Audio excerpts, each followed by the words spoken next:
자, 오늘 함께 은혜 받을 말씀은 로마서 10장 우리 13절부터 15절까지인데 화면을 함께 보셔도 좋겠습니다.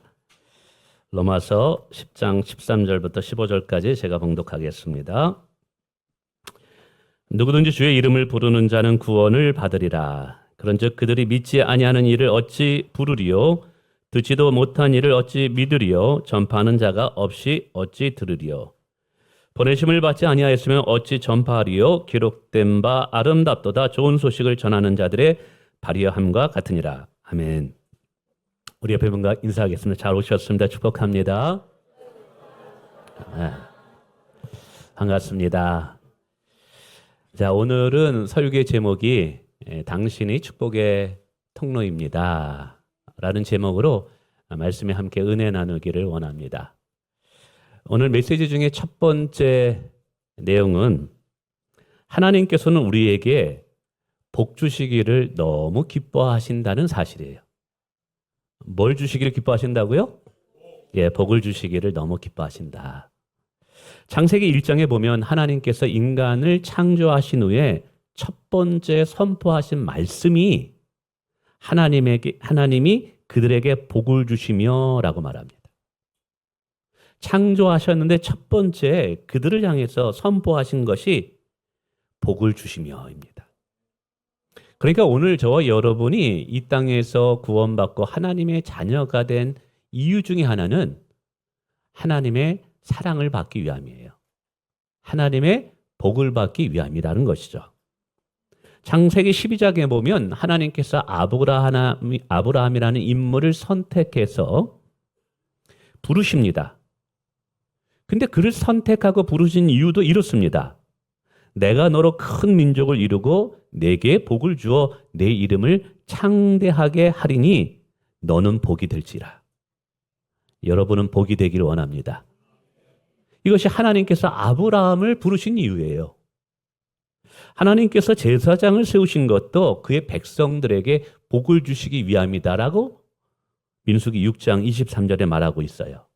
축복하여 이르되 여호와는 내게 복을 주시고 너를 지키시기를 원하며 여호와는 그 얼굴을 내게 비추사 은혜 베푸시기를 원하시며 여호와는 그의 얼굴을 내게로 향하여 평강 주시기를 원하노라. 뿐만 아니라 하나님께서 다윗이라는 인물을 선택하셔서 이스라엘 왕으로 삼으신 것도 그가 왕국을 이루어 그의 백성들에게 복을 주시기 위함이에요. 그리고 궁극적으로 그의 후손 예수 그리스도를 통하여 열방에 복을 주시기 위함이에요. 심지어는요, 이스라엘 백성들을 광야로 이끄시면서 이렇게 말씀하셨어요. 내 조상들도 알지 못하던 만나를 광야에서 내게 먹이셨나니 이는 다 너를 낮추시며 너를 시험하사 마침내 내게 무엇을 주려 하심이라? 복을 주려 하심이라. 우리 인생에 광야 같은 곳으로 하나님이 인도하실 수가 있어요. 어려운 가운데로 인도하실 수 있어요. 근데 그 속에서 우리를 겸손하게 낮추어 복을 받을 수 있는 그릇을 준비하기 위함이다라고 말하는 거예요. 성경에서 반복적으로 하나님께서 우리를 이토록 사랑하시고 복을 주시기를 기뻐하시는 분임을 이야기하고 있다는 사실이에요. 근데 하나님께서 두 번째, 이 복을 주시는 하나님께서 또 다른 높은 차원의 또 다른 복을 우리에게 주시기를 원하는데 그것은 받은 복을 흘려보내는 축복을 얻기를 원한다는 거예요. 하나님께 복을 받아 누릴 뿐만 아니라 그 받은 복을 흘려보내는 축복의 통로로 우리를 부르시고 계시는 사실을 믿으시길 바랍니다. 하나님의 축복은요, 나눌 때 갑절의 복이 되는 줄 믿습니다. 하나님은 우리가 하나님의 복을 받아 누릴 뿐만 아니라 그 복이 나를 통해 흘러가 나의 이웃과 내가 속해 있는 직장과 내가 속해 있는 사회와 이 대한민국과 세상 열방에 흘러가기를 원하신다는 사실이에요. 이스라엘에 가면 큰 두 개의 호수가 있습니다. 북쪽에는 갈릴리 호수가 있고 남쪽에는 사해라는 호수가 있습니다. 근데 갈릴리 호수에는 생명이 넘쳐요. 그래서 수많은 물고기들이 살고 있습니다. 반면에 사해에는 한 마리의 물고기도 살고 있질 않아요. 그래서 이 사해가 원래 죽을 사자예요. 죽은 호수다라는 거예요. 이 사해가 죽은 이유는 해수면 430m의 호수가 있습니다. 그러니까 물은 흘러 들어오는데 내보내지를 못하는 거예요. 그럼 결국 그 물은 증발될 수밖에 없고 남은 물은 결국 염도가 높은 소금물이 된다는 거예요. 영적으로 해석하면 이렇습니다. 북쪽의 갈릴리 호수는 헐몬산이라는 산에서 눈이 녹아가지고 깨끗한 물이 호수로 들어옵니다. 호수를 가득 채우고 그 다음에 물이 흘러가요. 여러분, 물이 들어왔다 흘러가니까 썩지를 않는 거예요. 그러니까 거기에는 수많은 생명체들이 살아가는 축복의 호수가 돼요. 반면에 그 밑에 있는 사해는요, 깨끗한 물이 흘러 들어오기는 합니다. 내보내질 않는 거예요. 물이 들어오는데 나가는 것이 없다. 그러면 썩습니다. 여러분, 이게 죽은 호수가 사해가 된 이유예요. 영적 원리도 마찬가지입니다. 하나님의 축복은 받은 복을 흘려 보내야지 그 복이 더해지는 거예요. 하나님께 받은 복을 나만 누리고 내 배만 채우게 되면 우리는 사회와 같은 죽은 신앙인이 될 수 있다는 사실이에요. 그래서 하나님의 복을 계속적으로 누리고자 하는 자는요, 반드시 받은 복을 흘려 보내야 되는 줄 믿습니다. 하나님께서 아브라함을 불러 복을 주신 이유가 뭔지 아세요? 창세기 12장 3절에 성경은 이렇게 말합니다. 땅의 모든 족속이 너로 말미암아 복을 얻을 것이니라. 땅의 모든 열방이 너를 통하여 복을 얻게 되는 거예요. 하나님께서 아브라함을 불러주신 이유는 그를 복의 사람으로 불러주기 위함인 거예요. 그런데 거기서 끝나는 것이 아니에요. 그를 통해서 열방이 복을 받게 하는 것이 하나님의 부르심의 목적이라는 거예요. 오늘 하나님께서 우리를 부르신 이유도 마찬가지입니다. 하나님께서 나를 불러 예수 그리스도를 믿어 은혜를 알게 하시고 하나님의 자녀가 되게 하시고 하나님 안에서 풍성한 삶을 누리게 한 이유는 내가 받은 복이 나를 통해서 내 이웃과 세상으로 흘러가게 하기 위함임을 믿으시길 바랍니다. 우리는 이것을 한마디로 이렇게 표현합니다. 축복의 통로이다. 그래서 옆에 써놨습니다. 당신이 바로 뭐라고요? 축복의 통로입니다. 여러분이 축복의 통로인 거예요. 하나님께서 여러분에게 좋은 기회를 주시고 또 좋은 은사를 주시고 축복을 얻게 한 이유가 하나님의 복이 여러분을 통해서 흘러가게 하는 축복의 통로로 사용하기 위함인 줄을 믿습니다. 지난주에 세빛교회라는 교회에서 건축이 완성되어 입당 예배를 드렸다라는 소식을 듣고 사진을 찍어서 목사님이 보내왔더라고요. 세빛교회 익숙하지 않죠? 세빛교회는 이광용 장로님과 석정자 권사님이 사위와 함께 개척한 교회입니다. 얼마 전까지만 해도 땅은 샀는데 교회를 건축하지 못했어요. 그래서 이 교회는 비닐하우스에서 예배를 드렸어요. 무더운 여름에 에어컨 하나 있지만 여러분 비닐에서 예배를 드릴 때 얼마나 무더웠겠어요. 비가 오면 빗소리가 비닐에 따다다다다닥 하니까 목사님의 설교가 들렸겠어요. 거기다가 들어온 입구가 좁아가지고 진흙탕입니다. 비만 오면. 성도들은 그 교회에 들어갈 때마다 구두 다 젖었고 진흙탕 걷다 보니까. 근데 그 교회가 입당 예배를 하게 됐다는 거예요. 그중에 저희 교회에서 1억 원을 그 교회 건축 헌금으로 보냈습니다. 적은 돈은 아닙니다. 1억 원. 근데 사실 우리 교회도 아직 건축이 멀어요. 건축비가 많이 올라가지고 이게 건축 비용도 사실 넉넉치는 않아요. 그러나 하나님이 채우실 줄 믿습니다.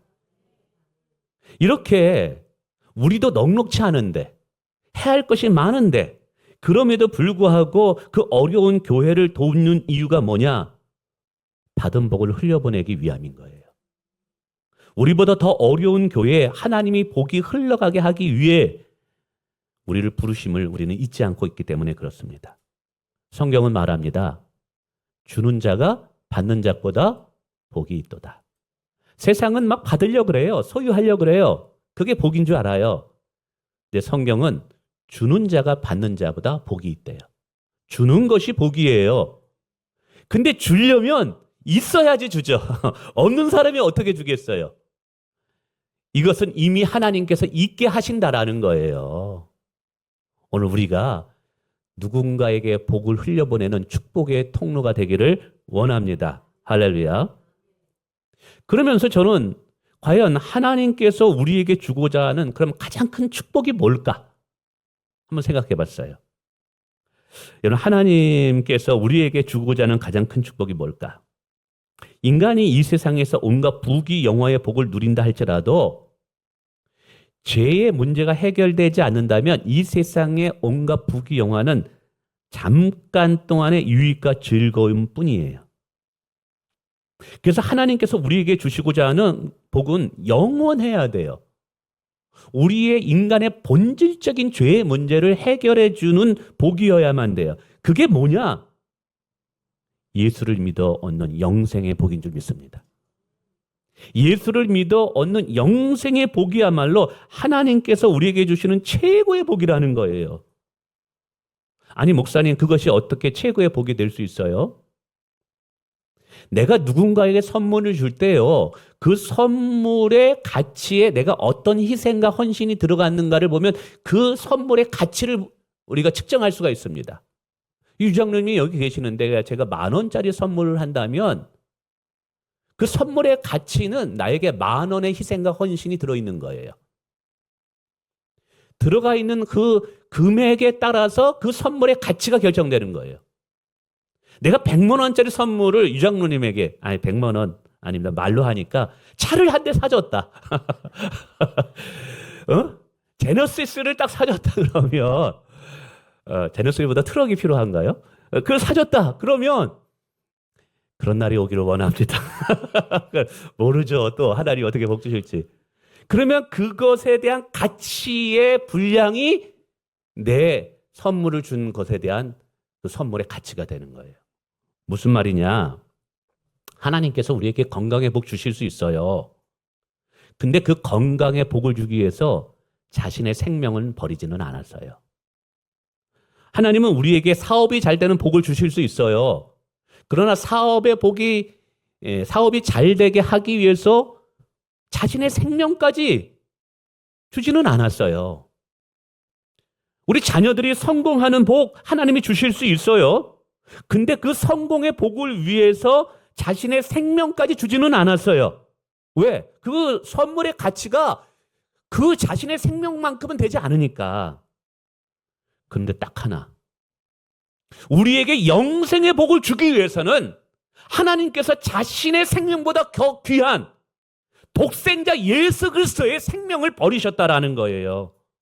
그러니까 오늘 우리가 받은 하나님의 영생의 축복은 하나님의 아들의 생명과 맞바꾸어 얻은 선물이라는 거예요. 그러니까 하나님 입장에서 보면 최고의 선물을 우리에게 주신 거예요. 그런 면에서 오늘 저와 여러분은 이미 하나님께 받을 최고의 복을 받아 누리고 있는 것인 줄 믿으시길 바랍니다. 근데 하나님께서 이 영생의 복을요, 선물로 주시기를 원한다라는 거예요. 근데 선물이 진짜 선물이 되기 위해서는 프리로 줘야 돼요. 무료로 줘야 돼요. 그래서 예수님께서 십자가에서 죽으실 때 마지막 하신 말씀 중에 한마디가 뭐냐면 다 이루었다는 거예요. 다 이루었다라는 것은 죄인된 우리가 구원을 받고 영생의 복을 받기 위해서 필요한 필요 충분 조건, 모든 조건을 다 완성해 놓으셨다라는 거예요. 우리가 구원을 받고 영생의 복을 받은데 우리가 행할 것이 더 이상 없다라는 거예요. 하나님이 주시는 선물을 그냥 받아들이기만 된다는 거예요. 그래서 이것을 오늘 13절에 어떻게 표현하냐면 누구든지 주의 이름을 부르는 자는 구원을 받으리라 말씀하고 있는 거예요. 누구든지라는 것은 구원을 받는 대상 제한되어 있지 않다는 거예요. 공부를 많이 해야지, 헌금을 많이 해야지, 봉사를 많이 해야지 구원을 받는 게 아니라는 거예요. 이미 우리가 영원한 생명을 얻을 수 있는 모든 것들을 예수님께서는 십자가에서 다 이루신 거예요. 그래서 그의 이름을 부르기만 하면 성령께서 우리 안에 오셔서 새 생명의 역사를 창조한다는 거예요. 여러분, 죄로부터 구원을 받고 싶나요? 예수의 이름을 부르시면 됩니다. 아직도 거듭나지 못해서 이 죄 때문에 심판이 두렵고 죽음이 두렵고 고민하는 분들이 계신가요? 주 예수의 이름을 부르십시오. 그러면 누구든지 구원을 얻습니다. 여기서 이름을 부른다라는 것은 예수님을 나의 구원자로 내가 믿어 마음에 받아들이기 위해서 그의 이름을 부르는 거예요. 할렐루야. 주의 이름을 부르는 자는 구원을 얻습니다. 근데 하나님은 우리에게 이 영생의 복이 나에게 머물고 끝나는 걸 원치 않는다는 거예요. 하나님이 우리에게 주신 최고의 복이 이 영생의 복인데 이 복이 나를 통해서 우리의 이웃과 세상 가운데 흘러가기를 원한다는 것이죠. 하나님이 주신 이 영생의 복이 세상 가운데 흘러가게 하는 방법이 뭐냐면 예수를 전하는 전도인 거예요. 아멘. 성도의 삶은 예수님을 믿어 구원을 얻는 것에 끝나는 것 아닙니다. 성도의 삶은 예수님을 믿어 하나님의 자녀가 되어서 풍성한 삶을 누리는 것에 끝나는 게 아니에요. 받은 복을 흘려보내야 할 사명이 오늘 저와 여러분 가운데 있습니다. 이 세상에 가장 가치 있는 일은 생명을 살리는 일이에요. 그러나 생명에는 두 종류의 생명이 있어요. 하나는 이 땅에서의 생명이 있지만 또 하나는 영원한 생명이 있다라는 거예요. 영적인 영원한 생명이 있다라는 거예요. 근데 이 영원의 생명을 살리는 일이 뭐냐면 복음이고 예수 그리스도인 줄 믿습니다. 그래서 이 일이 생명의 주가 되는 예수 그리스도를 전하는 일이라는 것이죠. 이 일이 너무나 귀하기 때문에 하나님은 아무에게도 안 맡기셨어요. 천사들에게도 안 맡기셨어요. 오늘 저와 여러분에게만 맡기셨다는 사실이에요. 오늘 잠깐 읽은 말씀을 좀 다시 한번 정리해 볼까요? 13절은요. 하나님께서 예수님을 통해서 우리가 영생의 복을 받기 위해 모든 일을 다 준비하셨다는 거예요. 그래서 누구든지 예수의 이름을 부르면 구원을 얻는다고 선언하고 있어요. 그러면서 14절과 15절에 누군가가 주의 이름을 부르려면 예수님을 믿어야만 돼요. 여러분, 예수님을 믿지 않는데 어떻게 예수님의 이름을 부를 수 있어요? 자, 그럼 믿으려면 어떻게 되느냐? 이 믿음은 하나님의 말씀을 들음으로써 믿음이 생기는 거예요. 그러면 부르려면 이 말씀을 듣게 하는 누군가가 이 말씀을 전해줘야 된다는 거예요. 들려줘야 된다는 거죠. 그럼 말씀을 들려주기 위해서는 누군가가 말씀을 전해야만 되는 거예요. 전하기 위해서는 누군가가 가야만 되는 거예요. 그래서 오늘 본문 속에서 이 바울 사도가 우리에게 전하고자 하는 핵심 메시지는 뭐냐면 복음을 전하기 위해 가는 발이 아름답다. 바울이 가장 강조하고 싶은 것은 전하는 자가 가장 소중하고 중요하다라는 것을 우리에게 이야기하고 있는 것입니다. 여러분, 이 전하는 자의 중요성을 좀 더 두 가지로 제가 확대 해석해서 좀 설명드리고 싶습니다. 첫 번째 한번 들어보세요. 자, 집중해서 들어봐 주시기 바랍니다. 구원의 완성은 예수님의 십자가의 순종으로 완성됩니다. 그러나 하나님 나라의 완성은 복음을 전하라는 전도에 순종하는 우리를 통해서 완성됩니다. 다시요. 구원의 완성은 예수님의 십자가의 순종을 통해서 완성돼요. 그러나 이 땅 가운데 하나님 나라의 완성은 전도에 대한 우리의 순종으로 완성된다는 거예요. 무슨 말이냐면 예수님께서 십자가의 구원의 사역을 완성해 놓았을지라도 그것을 전하는 자가 없다면 꽝이라는 거예요. 저와 여러분이 예수님의 구원의 소식을 전하지 않는다면 예수님의 구원의 수고, 십자가의 그 고통은 예수님 안에서 멈추는 거예요. 그래서 전도자가 없다면 주님의 십자가의 죽음은 세상에서 의미가 없게 돼요. 이게 굉장히 중요한 의미예요. 그러나 우리가 복음을 전한다면 예수님의 구원의 사역은 시간을 넘고 공간을 넘어서 전 세계에 다음 세대에 흘러간다는 거예요. 예수님의 구원의 복을 세상에 흘러가게 하는 유일한 방법이 저와 여러분이라는 거예요. 그리고 우리의 순종이라는 거예요.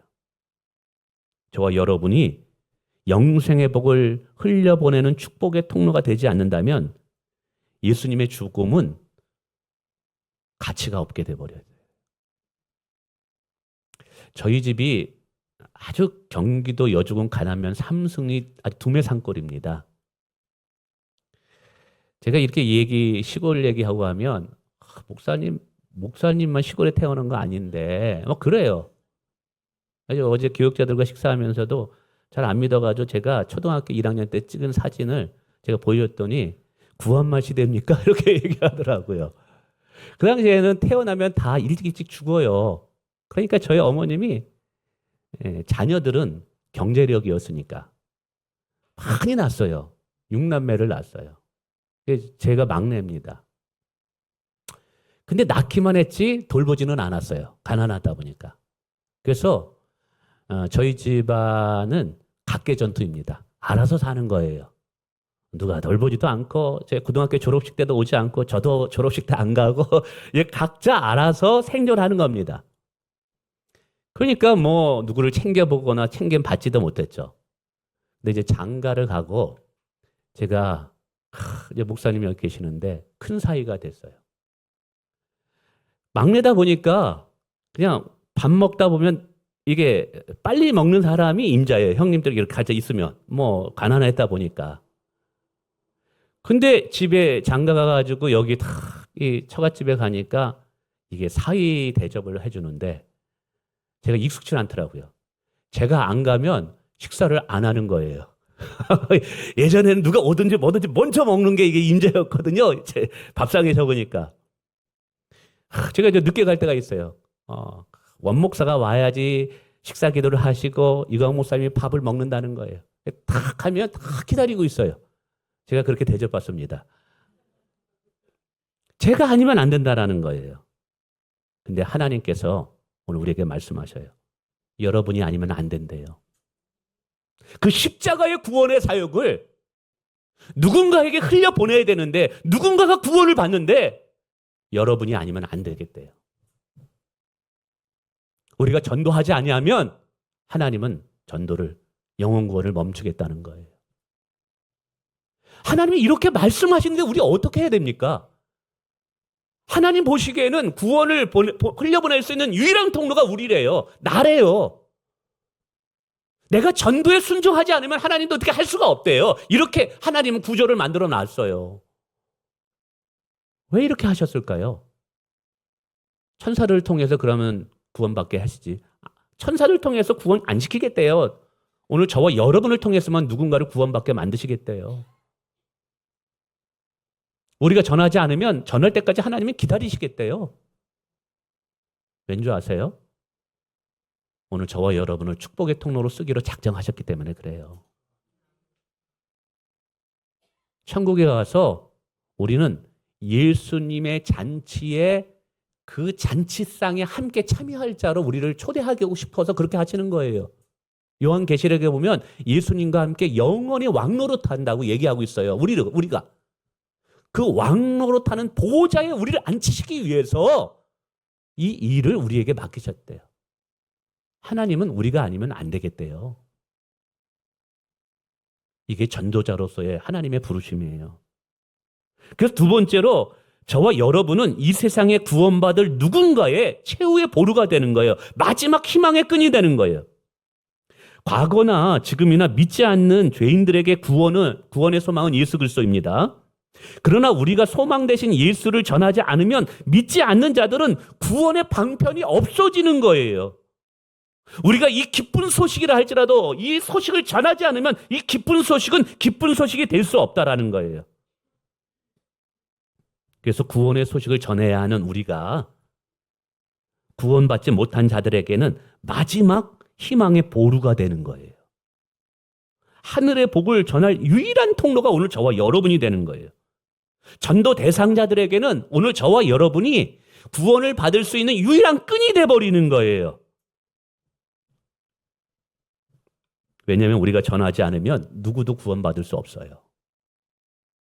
하나님이 이렇게 만들어 놓으셨어요. 어느 마을에 초가집이 불이 난 거예요. 누군가가 외칩니다. 저 안에 어린아이가 잠을 자고 있어요. 저거 어떻게 해야 돼요? 불길이 점점 타오르는데 어느 누구도 그 아이를 구하기 위해서 집 안으로 뛰어드는 사람이 없어요. 그때 온몸에 물을 쏟아붓고 얇은 이불을 가지고 불길 속으로 뛰어드는 한 사람이 있었어요. 누구냐? 그 아이의 아버지. 밖에 사람들은 숨죽이며 두려움과 걱정으로 바라만 보고 있습니다. 얼마 지나지 않아서 아버지는 어린 아들을 이불에 싸고 밖으로 뛰어나왔습니다. 이불을 걷어보니까 다행히 이 아들은 다친 곳이 한 군데도 없는 거예요. 사람들은 환호성을 지릅니다. 근데 잠시 그 아버지의 모습을 보니까 손과 발과 얼굴에 큰 화상을 입은 거예요. 화상 치료를 하였지만 여전히 그의 손과 발의 얼굴에는 깊은 흉터가 남아 있습니다. 사정을 모르는 사람은 이 아버지의 깊은 흉터를 볼 때마다 흉물스러워서 다 피합니다. 다 부끄러워합니다. 그러나 그 아버지를 피하지 않고 오히려 자랑스럽게 여긴 한 사람이 있었는데 누구일까요? 아버지를 통해서 생명을 거진 아들입니다. 이 아들에게 있어서 아버지의 흉터는 자랑이고 아름다움 그 자체입니다. 여러분의 손과 발은 하나님 보시기에 아름다운 손과 발이 되시는지요? 여러분의 손과 발은 하나님 보시기에 참으로 아름다운 손과 발이 되시는지요? 혹시 여러분의 손과 발은 여러분의 배만 부르기 위해서 사용하고 있지는 않은지요? 우리가 예수님이 구원자임을 전하는 손과 발이 된다면 그 손과 발은 하나님 보시기에 아름다운 줄 믿습니다. 전도 마켓을 준비하면서 선물을 막 사는데 어느 집사님에게 연락이 왔어요. 목사님, 제가요 수세미를 많이 만들어 놨어요. 제가 전도하려고 많이 만들었는데 제가 귀증해가지고 이것도 전도용품으로 사용해 주세요. 얼마나 이쁜지. 그게 제일 먼저 나갔어요. 근데 상상을 해봤어요. 그 집사님의 소원은 교회가 여기 이사 왔을 때 교회 가까운 곳에 이사를 와서 여기서 새벽 기도 나오는 게 그분의 꿈이에요. 이제 천호동에 교회가 건축되는데 내년 봄에 이제 건축돼서 입당하면 글로 이사 가서 교회 옆에서 계속 신앙생활하면서 또 거기서 새벽 기도 나오는 게 꿈이에요. 그래서 지금 열심히 뭘 배우냐면 뜨개질을 배워요.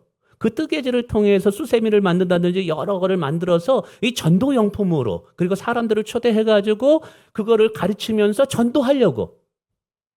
근데 이 설교를 제가 하는데 제 눈에 다 깜깜한데 스포트라이트가 그 집사님의 손에 머무는 거예요.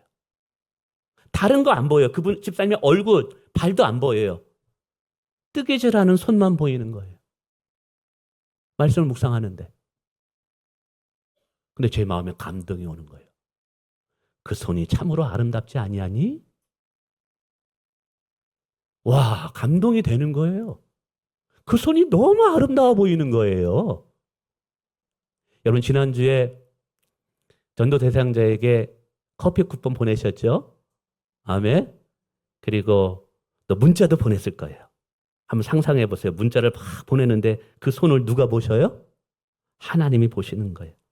내 손이 참으로 아름답도다.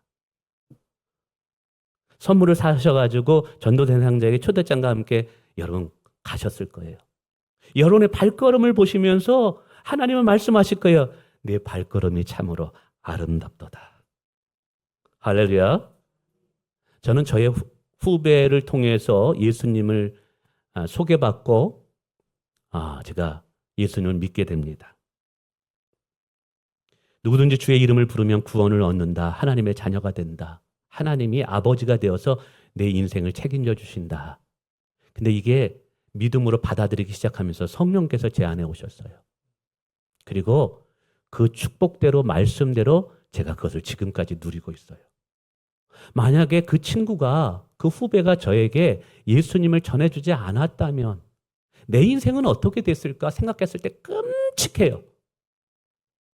야, 죄 가운데, 절망 가운데 소망도 하나도 없이 그 염려와 걱정과 두려움 속에서 지금까지 살아가겠구나. 저는 저에게 복음을 전한 그 친구를 지금도 연락하고 있어요. 왜? 제 영혼의 은인이기 때문에. 아마 저는 그 상상도 해요. 제가 천국에 가면 그 친구도 천국에 오겠죠. 그러면 천국에 영원토록 그 친구에게 고맙다, 고맙다라는 말을 할 수밖에 없을 것 같아요. 성도 여러분, 5월 18일 새생명 전도 축제의 날입니다. 그날 누군가에게 아름다운 발이 되어주시기를 바랍니다. 누군가에게 아름다운 손이 되어주시길 바랍니다. 누군가에게 영원한 생명의 복을 전하는 축복의 통로가 되시기를 부탁을 드리겠습니다. 말하는 것이, 전도하는 것이 서툴다, 둔하다 그러면 밥 한번 사주세요. 선물 한번 주세요. 그러면서 한번 우리 교회 와봐. 이 한 말씀만 해보십시오. 여러분, 우리가 복음을 전하게 되면 하나님에게는 영생의 복을 전하는 축복의 통로로 쓰임받는 것이고, 예수님에게는 예수님의 십자가의 죽음이 헛되지 않게 하는 마지막 보루로서 쓰임받는 것이고, 구원받지 못한 자들에게는 마지막 희망의 끈이 되어주는 역할을 하게 되는 거예요. 우리가 예수를 전하지 않으면 하나님 앞에 엄청난 죄를 짓는 것이지만, 전한다면 하나님께 엄청난 기쁨을 드리는 축복의 통로가 되는 줄 믿습니다. 오늘 저와 여러분이 하나님의 영생의 복을 받은 자로서 영생의 복을 흘려받은 전하는 축복의 통로가 되시기를 주님의 이름으로 축원을 드립니다.